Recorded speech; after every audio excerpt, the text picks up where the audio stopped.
नमस्कार दोस्तों, आज हम बात करेंगे भारतीय स्वतंत्रता संग्राम की एक ऐसी घटना के बारे में जिसने अंग्रेज़ी हुकूमत की नींव हिला दी।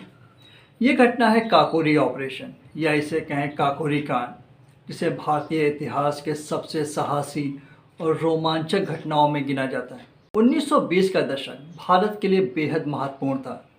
महात्मा गांधी के नेतृत्व में असहयोग आंदोलन चल रहा था और भारतीय जनता में ब्रिटिश शासन के खिलाफ भारी असंतोष पनप रहा था। लेकिन वहीं कुछ युवा क्रांतिकारी थे जो अंग्रेज़ों के खिलाफ सशस्त्र संघर्ष में विश्वास करते थे। उन्हीं में से एक थे हिंदुस्तान रिपब्लिक एसोसिएशन के क्रांतिकारी। हिंदुस्तान रिपब्लिक एसोसिएशन के गठन की बात की जाए तो इसका गठन 1924 में हुआ था, जिसका उद्देश्य सशस्त्र क्रांति के माध्यम से भारत को स्वतंत्र कराना था। इस संगठन के प्रमुख क्रांतिकारी थे राम प्रसाद बिस्मिल, अशफाक उल्लाह खान, राजेंद्र लाहिड़ी, रोशन सिंह और उनके साथी। इन युवाओं का सपना था एक स्वतंत्र और लोकतांत्रिक भारत। 19 का दशक आते आते आज़ादी की लड़ाई लड़ रहे क्रांतिकारियों की आर्थिक दशा बहुत ख़राब हो गई। बिना पैसे के मिशन को आगे बढ़ाना लगभग नामुमकिन सा हो रहा था। आखिरकार क्रांतिकारियों ने कहा कि अगर लूटना है तो अंग्रेज़ी खजाने को क्यों ना लूटा जाए। राम प्रसाद बिस्मिल ने अपनी आत्मकथा में लिखा कि एक दिन मैं रेल के सफ़र में गार्ड के पास के डिब्बे में बैठा था। मैंने देखा कि स्टेशन मास्टर एक थैली लाए और गार्ड के डिब्बे में लोहे के संदूक में डाल गए। अगले स्टेशन पर फिर ऐसा हुआ। मैंने अनुमान लगाया कि लोहे का संदूक गार्ड के डिब्बे में जंजीर से बंधा रहता होगा। पता चला कि ये सारा पैसा टैक्स का था, जिसे सरकार को भेजा जाता था। एक दिन मैंने लखनऊ स्टेशन पर देखा कि गार्ड के डिब्बे से कुली लोहे के संदूक को उतार रहे। मैंने नोट किया कि उसमें न तो जंजीर थी और न ही ताला जड़ा हुआ था। मैंने उसी समय तय किया कि मैं इसी पर हाथ मारूंगा। इस मिशन के लिए राम प्रसाद बिस्मिल ने 9 क्रांतिकारियों को चुना। सरकारी धन लूटने के लिए बिस्मिल ने काकोरी को चुना, जो कि लखनऊ से 8 किलोमीटर दूर एक छोटा सा स्टेशन था। तय हुआ कि सभी लोग शाहजहांपुर से ट्रेन में चलेंगे और काकोरी में तय स्थान पर उतरेंगे।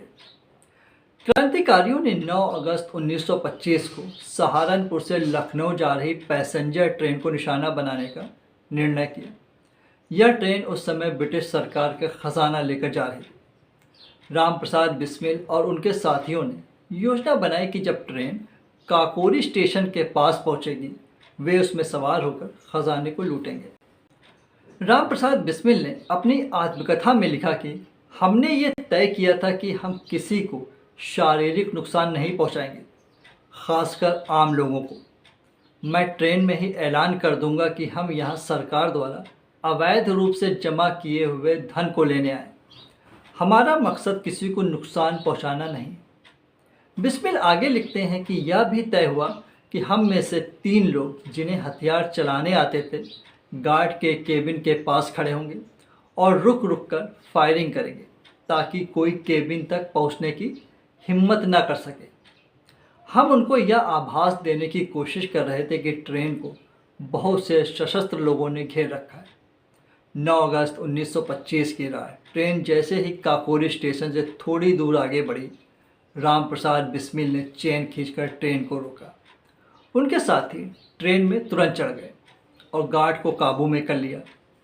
रुपयों से भरा लोहे का संदूक काफ़ी भारी था, इसे लेकर भाग जाना संभव नहीं था। इसलिए यह उनके लिए ज़रूरी हो गया कि वह खजाने वाला बक्सा वहीं पर खोलें। अशफाक उल्लाह खान उस बक्से में लगे ताले को हथौड़े से तोड़ने लगे। ताला नहीं टूट रहा था। बाद में बिस्मिल ने हथौड़ा संभाला और ताले पर फिर से वार शुरू किया। ताला टूट गया। सारे रुपए को निकालकर चादर में बांधा गया।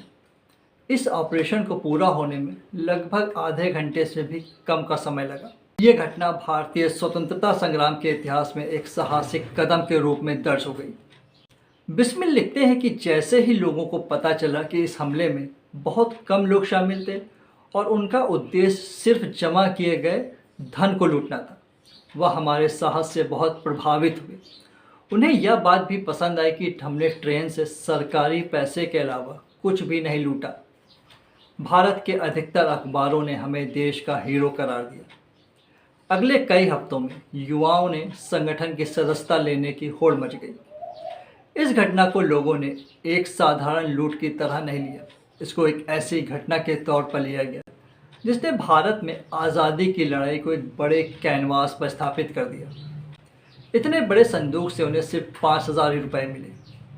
काकोरी कांड की खबर से ब्रिटिश सरकार में हड़कंप मच गया। तुरंत ही एक बड़े पैमाने पर जांच शुरू की गई।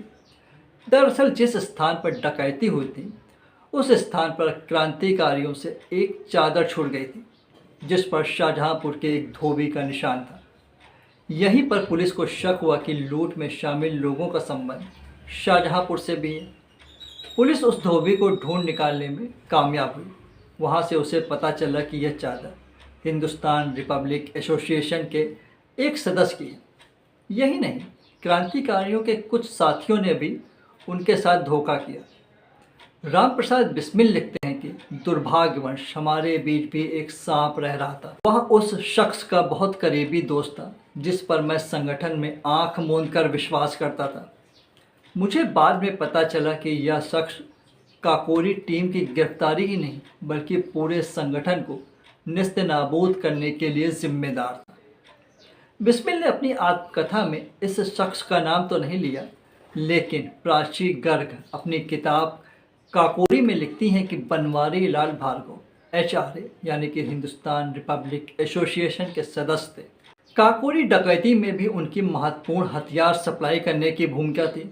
बाद में चले मुकदमे में फांसी से बचने और सरकार द्वारा दी गई आर्थिक सहायता के एवज में वे सरकारी गवाह बन गए। सरकार ने काकोरी में शामिल लोगों की गिरफ्तारी के लिए 5,000 रुपये का इनाम रखा और इससे संबंधित पोस्टर कई जगह पर चिपकाए गए। अगले कुछ महीने में एक एक करके सभी क्रांतिकारी गिरफ्तार कर लिए गए। सिर्फ चंद्रशेखर आज़ाद को पुलिस गिरफ्तार नहीं कर पाई। सबसे बाद में राम प्रसाद बिस्मिल को गिरफ्तार किया गया। इन सब पर प्रसिद्ध डकैती और हत्या का भी मुकदमा चला। अप्रैल 1927 में मुकदमे का फैसला सुनाया गया। इनमें से राम प्रसाद बिस्मिल, अशफाक उल्ला खान, राजेंद्र लाहिरी और रोशन सिंह को फांसी की सज़ा सुनाई गई। पूरे भारत में इसके खिलाफ प्रदर्शन हुए। मदन मोहन मालवीय, मोतीलाल नेहरू, जवाहरलाल नेहरू, लाला लाजपत राय, मोहम्मद अली जिन्ना सहित कई नेता इन क्रांतिकारियों के समर्थन में उतर आए।